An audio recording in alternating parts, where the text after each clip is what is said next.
Shakespeare described it as a nurse, a murderer, a scythe, as something that is told by clocks and sinks the brave day. This is all well and good, but what actually is time? I'm here in Christ College, Cambridge, to give you one answer to that question, found in the work of a 17th century man who had a huge impact on the way we think about time. And it's not Isaac Newton. It is, in fact, someone who was just as revolutionary, but whom you've probably never heard of, Henry Moore. Moore arrived here in 1641 as a young man, and he would stay for the rest of his career. He lived through some of the most tumultuous times that England has ever seen, witnessing civil war, bubonic plague, and various portentous astronomical happenings, such as fiery comets appearing in the sky. Given this, it is perhaps no surprise that Moore's mind turned to the nature of time, that great preserver and destroyer. Prior to Moore, philosophers mostly thought about time in one of two ways, both of which have their roots in Aristotle. The first group of philosophers held that time is just a product of human minds.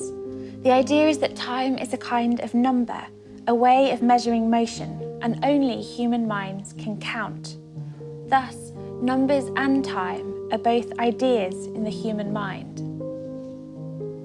The second group of philosophers identified time with the motion of the heavens. In the early 17th century, many thinkers held an Aristotelian account of the universe.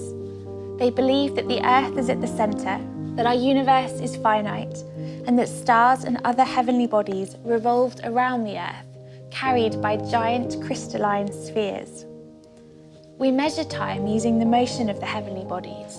For example, one revolution of the sun is 1 year, and this led people to identify time with the motion of the spheres, or even with the motion of the stars themselves.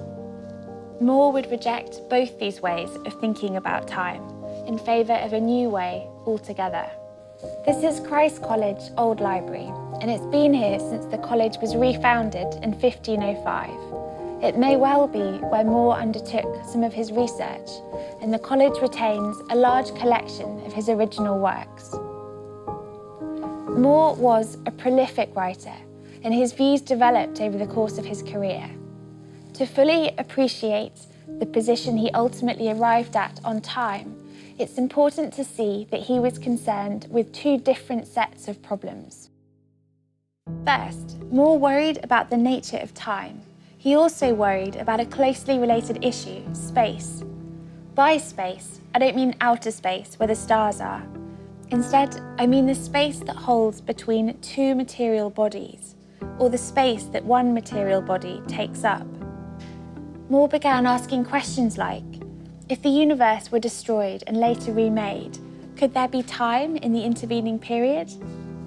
And we can imagine removing all material bodies from the world.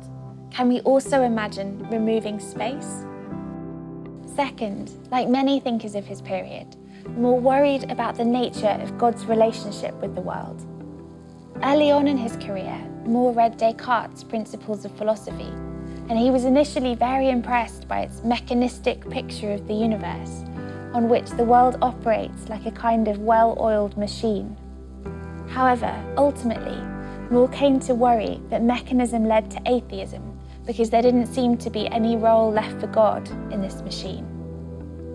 With signature hyperbole, Moore described the view on which God is literally nowhere as a vast great mound of darkness.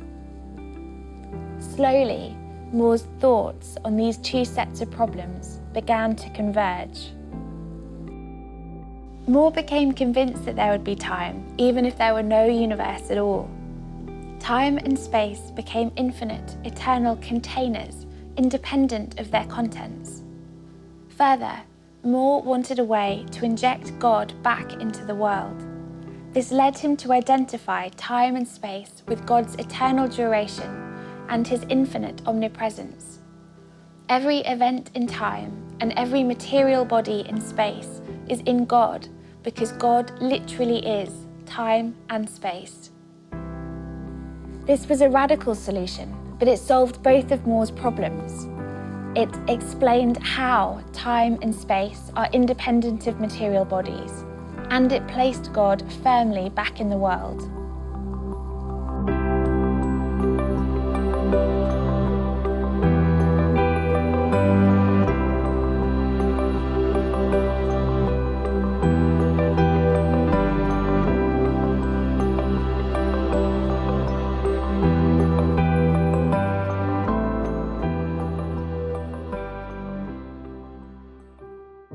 More died in 1687, and he's buried here in Christ College Chapel.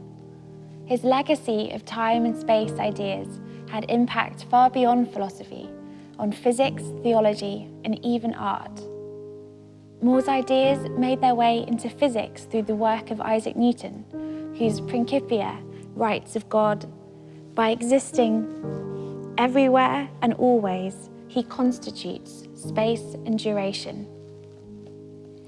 The idea that time and space are container-like beings is still widely held in physics today, as are some of More's controversial theological views. Perhaps surprisingly, More also impacted on the way that artists conceive landscape.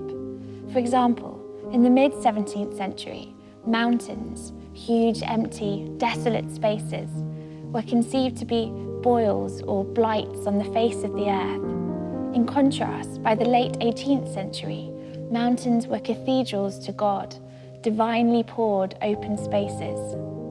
More's name might be losing its battle with the scythe of time, but his ideas about what time is are not.